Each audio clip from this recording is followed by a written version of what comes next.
One, two, three, four. Satu jalur, sejuta info. Assalamualaikum warahmatullahi wabarakatuh. Pemirsa, bersama saya Safar Hamid. Kembali lagi kita berjumpa di channel portal berita jaluripo.com. Kali ini kita akan berdiskusi terkait dengan program Teman Bus Meminasata yang beberapa bulan lalu diluncurkan oleh Dirjen Perhubungan Kemenhub Republik Indonesia. Bersama kita telah bergabung Bapak Kepala Bidang Lalu Lintas Provinsi Sulawesi Selatan, Bapak Arudini. Selamat sore, Pak. Sore, Pak. Sore. Iya. Assalamualaikum, Pak. Bagaimana kabar, Pak? Waalaikumsalam. Alhamdulillah sehat-sehat. Iya. Ya, bersama kita juga telah terkoneksi pakar dalam bidang transportasi. Beliau adalah Bapak Dr. Nur Khairat Nur. Assalamualaikum warahmatullahi wabarakatuh. Apa kabar, Ya. Pak? Alhamdulillah. Alhamdulillah, semoga kita tetap sehat ya. Iya, Bapak Dr. Nur Khairat Nur ini selain aktif sebagai pakar dalam bidang transportasi, beliau juga menjabat sebagai Deputi 1 Rektor Universitas Fajar Makassar. Iya, Pak Kabid, terkait dengan program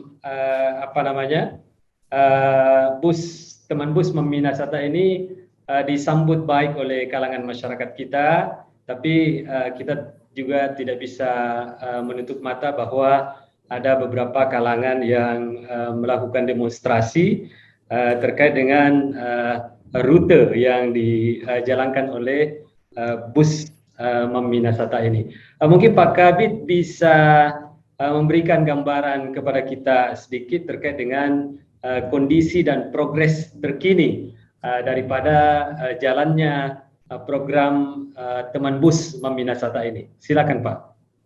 Baik, Pak. Selamat sore. Assalamualaikum warahmatullahi wabarakatuh. Pak, yang saya hormati. Jadi terkait program Teman Bus ini kan program strategis nasional. Lalu dengan ditetapkannya koridor oleh Gubernur Sulawesi Selatan, maka itu berjalan dengan baik. Cuma di dalam pelaksanaan di beberapa ruas halte itu terkesan saling baku iris dengan angkot yang selama ini telah beroperasi. Nah, saya kira hal ini lumrah kalau itu terjadi aksi-aksi yang ditujukan ke Dishub sebagai mediasi ke pemerintah pusat. Namun bukan berarti ada aksi lalu harus berhenti. Nah, tadi saya jelaskan bahwa koridor 4, koridor 1, 2, 3, 4 itu sudah berketetapan hukum.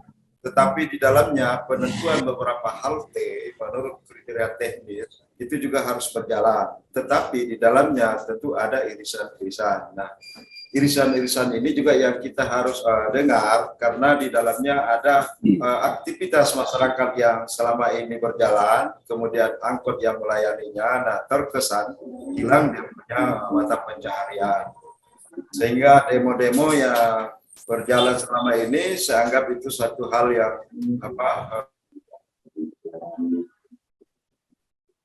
yang positif yang dia lakukan. Lalu dari sisi pemerintah tentu harus mendengarkan seperti apa keluhannya, lalu kerugiannya seperti apa. Tetapi program ini tidak boleh berhenti. Dimanapun titik haltenya, saya kira fasilitas ini dibutuhkan oleh masyarakat banyak. Nah, sehingga tadi sempat berkumpul semua ke sini, bahkan saya memberi izin masuk saja di kantor, semuanya masuk supaya saya bisa dengar langsung apa sebenarnya keluhanmu. Terus kedua, di titik mana yang kau harus persoalkan. Lalu adakah kira-kira solusi yang bisa diberikan. Nah, semua itu setelah saya dengarkan mereka paham, Pak, bahwa ini adalah satu tuntutan transportasi massal untuk mengurangi jalur kemacetan di wilayah perkotaan. Nah, atas petunjuk dari Bapak Gubernur juga, ini karena ini kebutuhan masyarakat, itu tetap jalan. Tetapi tidak boleh juga di satu sisi mematikan katakanlah angkot yang sudah lama ini berjalan. Kita dengarkan, terus bagaimana solusinya, semuanya kita, karena ini terkait banyak masalah di dalam wilayah perkotaan Makassar, tentu hal ini kita akan koordinasikan dengan pemerintah Kota Makassar. Intinya Pak, dari 4 koridor ini, tidak seluruhnya juga diprotes, hanya beberapa memang halte, yang menurut mereka itu disitulah dia cari nafkah. Kemudian di dalamnya itu sebelum ini ada BRT, dia mendirikan koperasi. Nah, saya kira kalau berbicara koperasi, tentu berbicara perputaran modal masyarakat kecil. Sehingga ya ini harus dimediasi Pak. Nah intinya tadi kesepakatan itu tertulis dan saya buat berita acara untuk saya lakukan kembali review kalau itu memungkinkan untuk direvisi. Intinya tidak ada masalah Pak, aksi-aksi itu saya kira hal yang standar-standar saja yang dilakukan. Kira-kira seperti itu, ya. Ya betul. Dari 4 koridor yang dijalankan, selama ini yang diprotes oleh masyarakat adalah, atau diprotes oleh sopir angkot ini adalah koridor 2.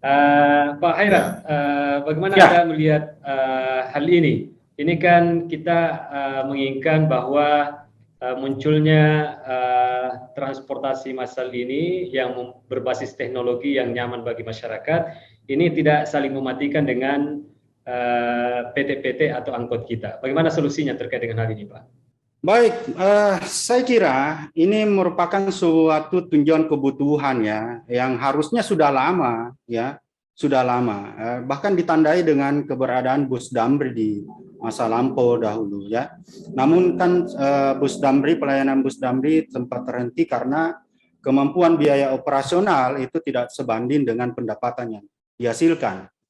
Nah, berangkat dari hal tersebut, tentunya pemerintah sudah memiliki ya evaluasi terkait tentang peluncuran program teman bus ini, dan bukan hanya di Makassar saja, saya kira di berbagai kota besar, ada 6 kota besar kalau tidak salah ya, itu telah diluncurkan sama dengan di Makassar, khusus untuk di Makassar teman bus untuk menjangkau wilayah Maminasata.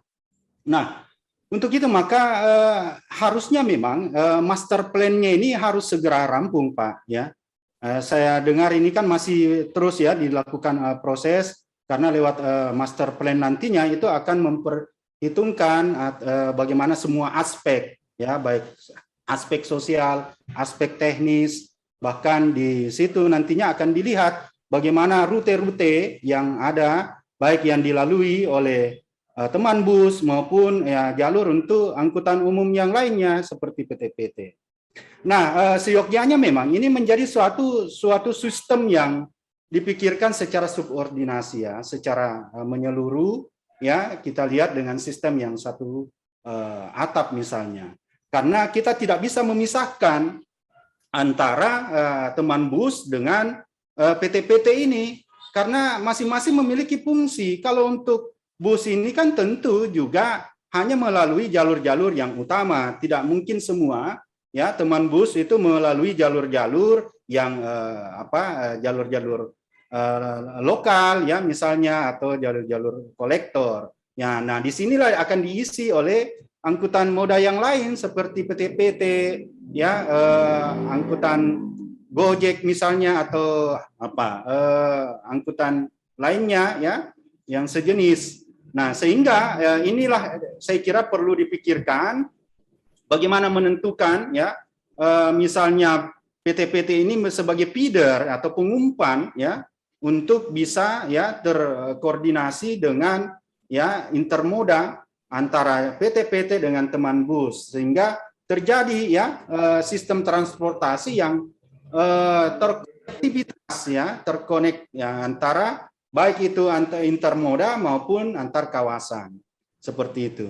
Nah, sehingga sebaiknya memang duduk bersama dalam hal ini, dan pemerintah perlu kita berikan apresiasi terkhusus kepada Dinas Perhubungan ya sebagai operator untuk teman bus ini. Namun di sisi lain memang kita harus memikirkan ya semua aspek, termasuk kepentingan dari rekan-rekan kita ya di PT-PT ini ya, yang tidak bisa kita pungkiri bahwa sebagian masyarakat kita itu bernafkah, ya, mencari nafkah di sebagai profesi di PT-PT tersebut, ya. Nah, sehingga ini menjadi hal yang harus kita pikirkan secara bersama dengan membuat sistem yang baik, karena masyarakat juga ini akan diuntungkan, apalagi euforia masyarakat terhadap hadirnya teman bus ini kan cukup tinggi. Ini menandakan bahwa masyarakat itu sudah menerima, ya, dengan keberadaan teman bus ini. Karena selama ini kan tentu masyarakat merindukan adanya sistem angkutan, ya, umum yang aman, nyaman, dan berkeselamatan. Apalagi kalau biayanya itu tarifnya murah, ya, yang dapat terjangkau. Tapi selama ini kan masih dalam uji coba 3 bulan, ya, Pak Kabit, itu masih gratis.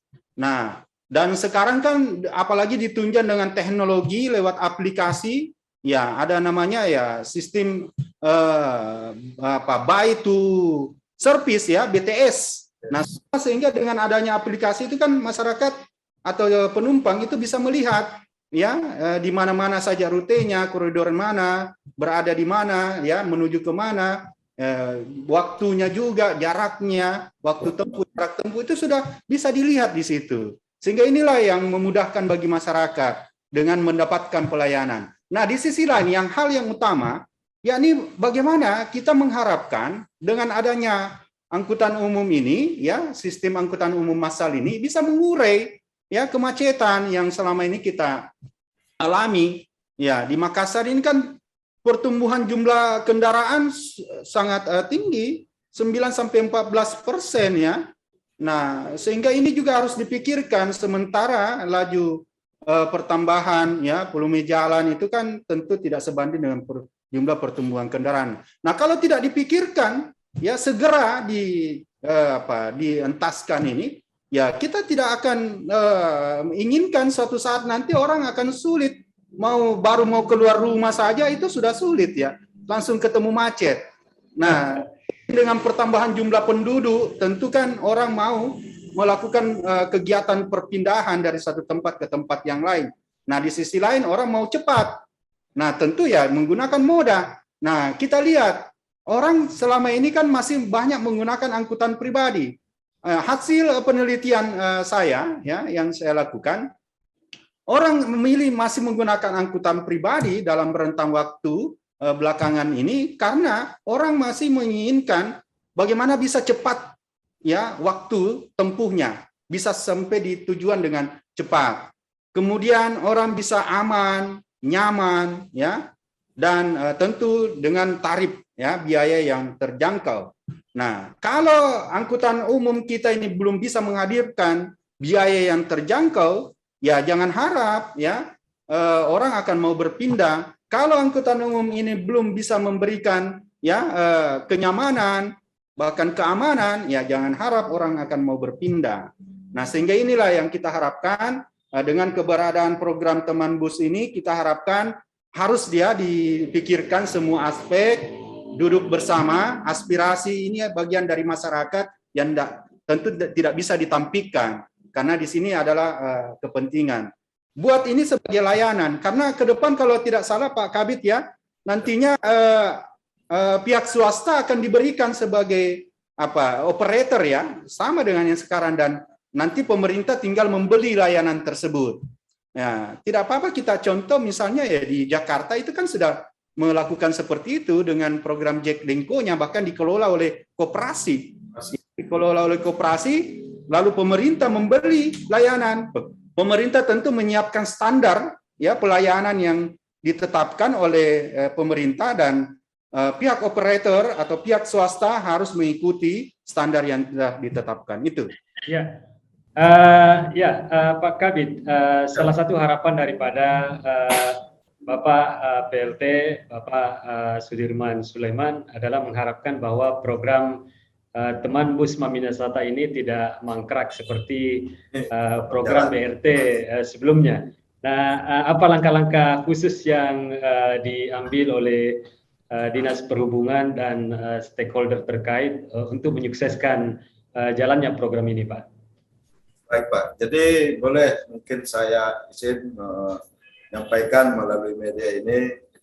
Jadi setelah kita melihat kondisi seperti apa PT-PT, lalu kehadiran teman bus ini 1 bulan ini kita evaluasi.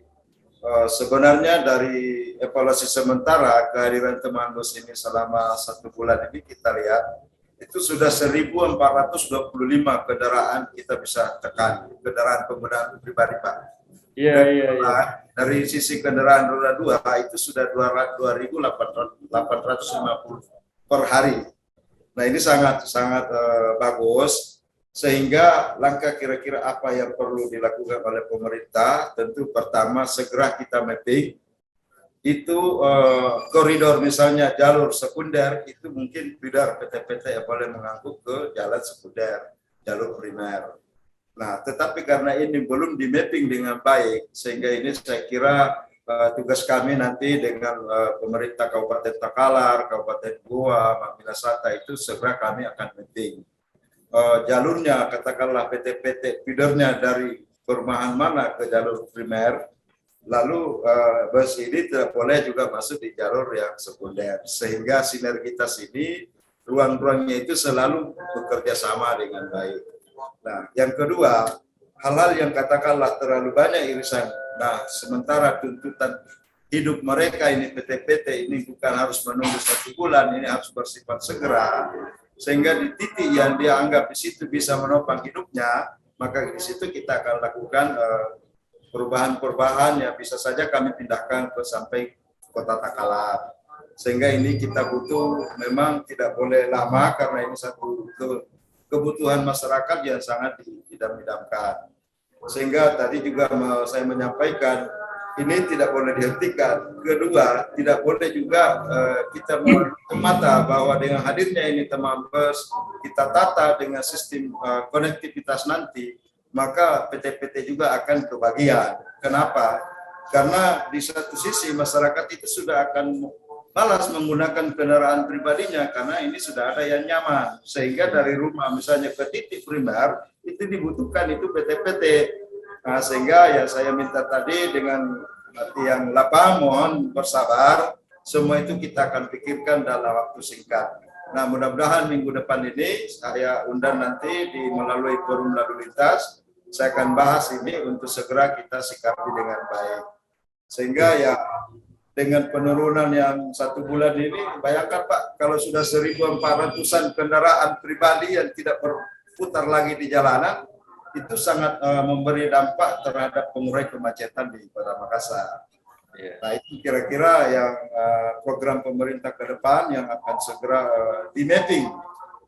Seperti apa nanti ini PT-PT dia bekerja di feeder-feeder mana, sehingga Transmart Minasata ini tetap berada dan tetap berjalan sesuai koridor yang sudah ditetapkan. Ya, ya Pak Kabid, sekarang kan yang jalan ada 4 koridor untuk sementara. Kalau dulu kan ada 11 koridor untuk BRT. Nah, kira-kira untuk mengaktifkan koridor-koridor lainnya ini butuh waktu berapa lama Pak Kabid? Jadi terima kasih banyak. Jadi kemarin juga Pak Dirjen Darat menuju ke Palu sempat mampir di Makassar dan saya di briefing. Kalau ini sukses dengan baik, jangan ini jadi gagal, saya akan tambah. Nah, sesuai Tatrawil yang ada, itu di Minasata itu ada 12 koridor Pak, bukan 11. 12 koridor dengan kebutuhan bus 247 bus. Nah, sekarang ini baru 87 Pak. Nah, sehingga ya baru sekian persen yang terpenuhi. Nah, ketika ini sudah bisa di mapping dengan baik koridor jalur sekunder, jalur primer, maka yang 87 ini kecil Pak. Kenapa? Karena 1 bulan ini sudah 71.000 Pak masyarakat yang menggunakan itu. Artinya kalau itu disetarakan dengan penggunaan kendaraan pribadi, saya rata-ratakan 4 orang saja 1 mobil, itu sudah 1.400 sekian mobil yang tidak berjalan kendaraan pribadi. Artinya masyarakat lebih memilih Transmart Minasata dengan ketepatan waktu, dengan kenyamanan. Nah, ini yang saya kira perlu segera di mapping bagaimana angkot yang ada selama ini beroperasi tidak dimatikan, sehingga dia berada di mana, sehingga trayeknya itu harus diatur. Ya, siap. Pak Herat, mungkin ada saran-saran atau usulan-usulan Pak terkait dengan solusi solusi problematika daripada program Teman Bus Membina Sata kita ini. Ya, tentu untuk layanan angkutan teman bus ini lebih memprioritaskan untuk daerah-daerah yang begitu banyak ya kunjungan, ya tempat-tempat yang begitu banyak kunjungan. Namun perlu diperhatikan juga Pak, layanan untuk jalur Maminasata ini kan sampai sekarang jalur untuk lingkar luar maupun lingkar dalam ini kan belum selesai. Nah, ini juga yang memungkinkan sehingga ketika ini bisa rampung segera, tentu layanan untuk teman bus ini semakin luas ya. Sehingga diperlukan saya kira segera pihak pemerintah untuk menyelesaikan ya jalur lingkar luar ini maupun lingkar dalam. Nah, terkait tentang bagaimana supaya ya selama dan saya kira gini Pak, nah selama jalur antara teman bus atau sebagai angkutan massal masih berhimpitan dengan PT-PT, maka selama itu pula saya kira ini akan bersinggungan terus. Harusnya kan dibuat ya rancangan ya bagaimana supaya terjadi koordinasi ya, terciptanya konektivitas intermoda ya, baik dengan antar PT-PT maupun angkutan massal seperti teman bus, sehingga tidak harus mereka harus saling ya, berhimpitan pada satu jalur yang sama ya, karena di kawasan-kawasan kita ini kan bisa diciptakan model seperti itu, baik itu dengan antar kecamatan yang ada ya untuk melayani penumpang baik antar kawasan maupun dalam satu kawasan, sehingga mereka mempunyai fungsi masing-masing seperti tadi, mana untuk jalur primer dan mana untuk jalur sekunder seperti itu. Dan saya kira dalam perencanaan master plan kita itu nantinya kan seperti itu juga ya. Bahkan ada satu kawasan nanti yang seperti kalau tidak salah yang tahu saya seperti kayak di kawasan Losari itu akan didesain akan bebas ya, kendaraan jalur bebas kendaraan di situ, di mana orang itu bisa ya beraktivitas atau melakukan kunjungan di public space daerah sana tanpa harus ya menggunakan kendaraan. Nah, satu hal juga pedestrian kita ini juga yang harus segera dijalankan atau dibangun ya di beberapa setiap titik-titik kawasan yang ada, sehingga orang itu nyaman di dalam berjalan kaki ya. Ya, kalau orang ya ini kan salah satu sistem transportasi green transportasi ya. Sekarang ini kan orang sudah mulai marak misalnya menggunakan sepeda ya, jalur-jalur sepeda ini juga harus segera diadakan. Kemudian pedestrian kita, kemudian begitu juga ya dalam pedestrian tentu ya ada jalur untuk pejalan kaki dalam hal ini, sehingga orang nyaman untuk berjalan dan akhirnya orang mau menggunakan angkutan umum itu bisa lebih besar lagi seperti itu. Ya, baik Pak. Mungkin dari Pak Kabid mungkin ada pesan-pesan sebagai penutup kepada masyarakat terkait dengan program Teman Bus Membina Sata ini. Silakan Pak. Baik Pak, jadi mungkin saya bisa berpesan sama masyarakat ya, kurangi penggunaan kendaraan pribadi, maksimalkan kendaraan Transmabinasata, karena di sana adalah suatu jaminan bertransportasi yang aman, nyaman dan terjangkau. Kemudian ya mohon ya semua karyawan baik itu swasta maupun sepeda, insyaallah kita akan ada dukungan political will bagaimana karyawan tidak menggunakan kendaraan pribadi ke kantor, sehingga semua itu akan mengurai kemacetan dan memberikan kenyamanan untuk menikmati kuliner atau swalaya yang ada di Kota Makassar, Pak. Ya, Pak Kabid, terima kasih banyak atas waktunya, Pak. Ya, Pak Hairat, terima kasih banyak juga atas waktunya, Pak. Ya, terima kasih Pak. Ya, terima kasih. Ya, pemirsa, demikianlah diskusi singkat kita terkait dengan kondisi terkini program Teman Bus Membina Sata problematika dan solusi yang mungkin bisa ditempuh. Jangan lupa untuk terus nonton diskusi-diskusi berkualitas di channel jalurinfo.com, aktifkan loncengnya dan aktifkan subscribe-nya karena subscribe itu gratis. Assalamualaikum warahmatullahi wabarakatuh. Waalaikumsalam warahmatullahi wabarakatuh. Ya, selamat dan sukses selalu. Siap. Sukses.